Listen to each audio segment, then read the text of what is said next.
Welcome to NaxToView. In this video, we'll show you how to use the deformation tool. The deformation represents the strain and distortion a structure or component experiences when subjected to loads. It provides a visual representation of how the original shape of the structure changes under the influence of external forces. This tool is extremely useful because it offers key information about the structure's behavior.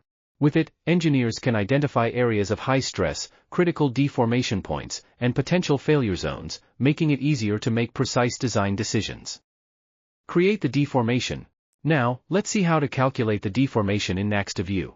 To begin, enter the deformation value in the corresponding box. If you click on the deformation icon, the result will be displayed on the screen.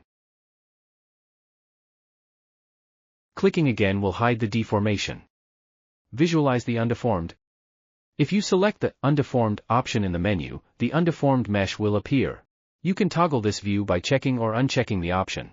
In the 3D view, you'll notice that the undeformed mesh is overlaid on the deformed model, allowing for easier comparison. Customize the undeformed. Additionally, by clicking on the green gear icon, a window will open, allowing you to customize the visualization of the undeformed mesh. You can change its color and select different rendering modes, such as opaque wireframe, transparent wireframe, opaque feature edges.